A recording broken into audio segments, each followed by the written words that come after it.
कैसा लग रहा है? सेटअप ठीक है, सेटअप में कोई दिक्कत नहीं है, थोड़ा सा ओवरबॉट हो जाते हैं हम बीच बीच में, वो चलता रहता है। लेकिन कल डीआईएस ने बाय किया 2100 करोड़ और एफआईआईज ने कल सेल किया 776 करोड़, 777 करोड़। तो एफआई की सेलिंग तो कम हुई है, ठीक है, वो तो खैर एक अच्छी चीज़ है। इंडेक्स फ्यूचर्स में अभी भी एफआई सेल कर रही है, बाहर आ गया आपकी स्क्रीन पर एफआईएस की रेड और डीआईएस की ग्रीन। और जहाँ तक बात है फ्यूचर्स की, आप देखिए इंडेक्स फ्यूचर्स में 741 करोड़ की सेलिंग हुई है, स्टॉक फ्यूचर्स में 2700 करोड़ की सेलिंग हुई है। विद इन इंडेक्स फ्यूचर्स क्या हुआ है, 126 करोड़ की बैंक निफ्टी फ्यूचर में बाइंग हुई है और 913 करोड़ की निफ्टी फ्यूचर में सेलिंग हुई है। ये बहुत इंटरेस्टिंग है, ठीक है। और वो ट्रेंड आएगा आपकी स्क्रीन पर, -213 -9 सेलिंग ही है बेसिकली इंडेक्स फ्यूचर्स में। और कॉन्ट्रैक्ट्स की जहां तक बात है, कल भी लॉन्ग कटे हैं और शॉर्ट्स ऐड हुए हैं सिस्टम में। ये देखिए बहुत इंटरेस्टिंग चीज़ है आशीष, कल मार्केट डे हाई पर बंद हुआ है लेकिन कल फिर भी 14,000 नेट शॉर्ट ऐड हुए हैं। और अगर आप ओवरऑल नेट शॉर्ट देखेंगे तब 2,60,000 के करीब नेट शॉर्ट पर आ गए हम। अब बहुत लोग कहेंगे कि इसमें कॉन्ट्रैक्ट साइज वाला इशू है, बिल्कुल। तो अगर आप इसको एडजस्ट भी कर लें तो भी 1,30,000 पुराने डेटा के हिसाब से वो भी ऑलमोस्ट ऑल टाइम हाई पर अब आप आ गए हैं शॉर्टिंग पोजीशन पर। और 26%। अब ये देखते हैं ये शॉर्ट्स कवर होंगे या कैरी फॉरवर्ड होंगे जून सीरीज में। इंडिया विक्स कल थोड़ा सा 20 के नीचे आया, हालांकि 19.99, लेकिन फिर भी 20 के नीचे आया, थोड़ा सा कम हुआ। और पुट कॉल रेशियो है आपका 1.19 पर वर्सेस 0.92। बैंक की जहाँ तक बात है, एक ऐड हो गया बंधन बैंक। कल बंधन बैंक बहुत इंटरेस्टिंग था, कल स्ट्रॉन्ग मार्केट में स्टॉक वीक था और ऑलरेडी काफ़ी स्टॉक बैन में है, वो लिस्ट आपकी स्क्रीन पर आ जाएगी। और एक स्टॉक बैन से बाहर आया है, वो है LIC हाउसिंग फाइनेंस, तो उस पर भी हमारी नज़र रहेगी। देखते हैं फिर क्या होता है मार्केट में यहाँ से। सेटअप की कहानी ये है। अब चलिए आज का अप्रोच। अच्छा, कल सुबह चर्चा हो रही थी, वो मेरे ख्याल से 22,300 के कॉल राइटर और उसका कंफर्ट जोन था 335 तक का।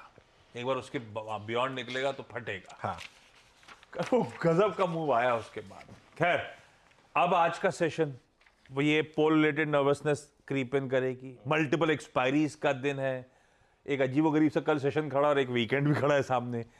करूं क्या निफ्टी में आज? बिल्कुल। देखिए पहले तो आज निफ्टी पर थोड़ी सी अप्रोच जो है मेरी वो रहेगी लेवल बेस्ड। निफ्टी पर पहला सपोर्ट है 22,250 से 22,300, ठीक है ना। और इसको मैं प्रोसेस आपको बोलूँगा कि पूरा लिखा करें, 22,250 से 22,300, ठीक है। 10 और 20 day exponential moving average, 10 day exponential moving average 22,250 के आसपास है, 20 डे एक्सपोनेंशियल मूविंग एवरेज 22,300 के आसपास है। और बड़ा सपोर्ट कहाँ पर है, 22,054 पर, जो कि कल हुआ। अब ऑब्वियसली वो काफ़ी डीप है, ठीक है। अब उतना डीप स्टॉप लॉस तो लगाना मुश्किल हो जाएगा थोड़ा सा। तो रेजिस्टेंस कहाँ पर है, पहली रेजिस्टेंस है 22,475 से 22,500 चार्ट के हिसाब से, और बड़ी रेजिस्टेंस है 22,750 से 22,800 ऑल टाइम हाई।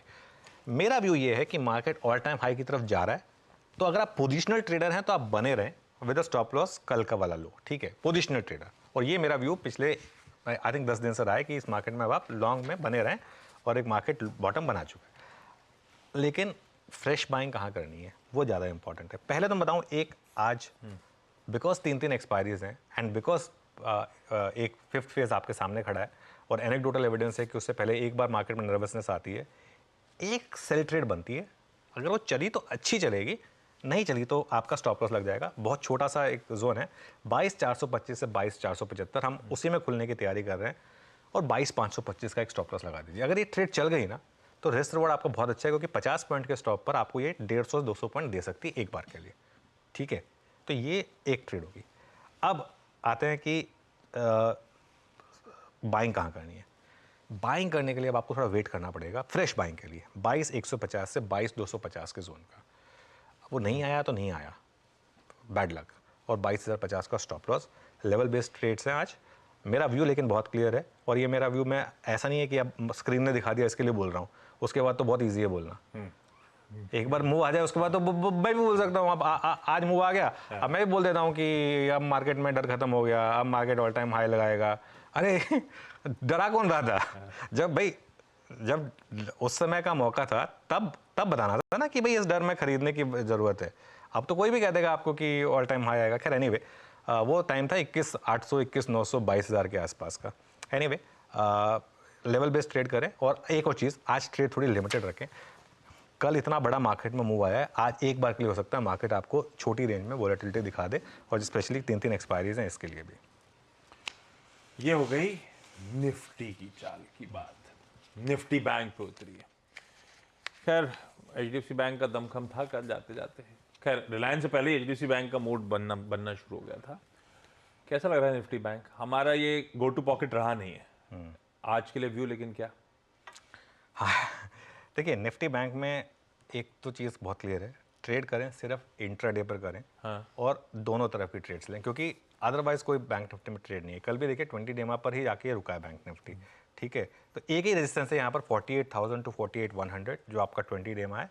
और अगर 48,100 फेल होने लगे तो एक सेल कर दीजिए 48,200 के स्टॉप लॉस के साथ। ये ट्रेड आपको 300-400 पॉइंट दे सकती है एक बार के लिए। बैंक निफ्टी में अगर कोई ट्रेड है तो इंट्राडे में तो वो यही है मेरे पास, और कोई नहीं है। बाय जोन है 47,400 टू 47,500, लेकिन वो पता नहीं वो आएगा या नहीं आएगा स्क्रीन पर एक 47,200 के स्टॉप के साथ।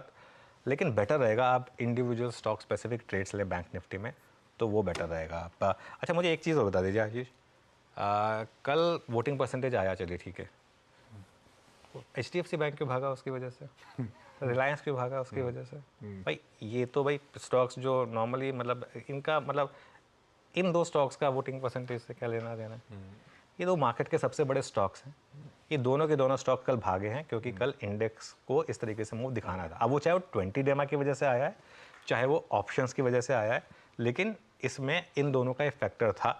और मैं फिर से बोल रहा हूँ, मतलब आज मुझे हंसी आ रही है शो करते हुए, बीच बीच में मुझे बहुत ज़्यादा मतलब क्योंकि कुछ लोग भेज रहे हैं मुझे, तो मुझे हंसी आ रही है अगर कोई ये कहता है कि कल जो मार्केट में मूव आया उसका एक्सपायरी से या 20 डेमा से कोई लेना देना नहीं था। ऐसा है तो फिर मुझे लग रहा है मुझे वापस एक बार स्कूल जाना पड़ेगा, मार्केट के कोई फ्रेश सीखना पड़ेगा। वैसे तो खैर सीखना रोज़ चाहिए, मतलब सबको बोलता हूँ मैं, कभी भी किसी को ये लगने लगे ना कि हमें सब कुछ पता है, तो वो एक मतलब एक जैसे कहते हैं ना आपका एक पीक होता है। रावण को भी ये लगता था कि वो सब कुछ जानता है, ठीक है ना, और फिर हम सब जानते हैं क्या हुआ। तो ये चीज़ें ना लाइफ में हम्बल रहिए, बहुत ज़रूरी होता है। ह्यूमिलिटी कभी नहीं खोना चाहिए आपको, चाहे आप किसी भी पोजीशन पे पहुंच जाएं। Wise words. चलिए सीधी सिवास का मॉर्निंग पैनल रेडी हो रहा है, उनके पास चलेंगे, लेकिन पहले यहीं पे अपन लोग मैक्रो से माइक्रो पे उतर आते हैं। आज के बिग स्टॉक्स का डायरेक्टर साहब प्लीज स्टिंग लेवल बड़ी तरीके से मैक्रोस पे चर्चा हो गई। अब जरा स्टॉक स्पेसिफिक क्या क्या है आज बिग स्टॉक्स में? हाँ, बिग स्टॉक्स में 3 स्टॉक्स हैं मेरे पास। सबसे पहले मैं बात करूंगा क्रॉम्पटन कंज्यूमर की, एक ऐसा स्टॉक जो मैंने कई बार डिस्कस किया है। और क्रॉम्पटन कंज्यूमर में नंबर्स ठीक ठाक हैं, लेकिन यहाँ पे कुछ तो हो रहा है, इंटरेस्टिंग हो रहा है कुछ। रेवेन्यू 9% बढ़ा है, जो कि एक्सपेक्टेशन थोड़ा ज़्यादा है। EBITDA exactly in line with estimate आया है, और एबिडा मार्जिन जो है वो पोल से हल्का सा बेटर है, और मुनाफा पोल से हल्का सा बेटर है। लेकिन इसमें एक चीज़ जो चीज़ इंटरेस्टिंग हुई है ना, इसकी जो ओवरऑल इंटरनल्स है ना वो अच्छे लग रहे हैं मुझे। और CLSA ने एक बुलिश व्यू लिया है और 370 का टारगेट लिया है यहाँ पर, और यहाँ पर एक गोल्डन क्रॉस भी बना है। 3-4 दिन पहले से बड़ी रैली भी आई थी। ये एक कंपनी जिसके बारे में मैं बार बार बोल रहा हूँ, ये इवेंचुअली इसका टेक ओवर होगा, ये बहुत सस्ता स्टॉक है अपनी पूरी स्पेस में। इसके मुकाबले आप बाकी के स्टॉक देख लीजिए जो स्पेस में काम करते हैं, वो बहुत महंगे हैं। और रीज़न है क्योंकि यहाँ पे कोई प्रमोटर नहीं है, वो लेगेसी इश्यूज़ रहे हैं। लेकिन क्या CG पावर वाली स्टोरी यहाँ रिपीट हो सकती है क्रॉम्पटन कंज्यूमर में? ये एक मेरे ख्याल से आगे जाके बन सकता है कैंडिडेट। तो ये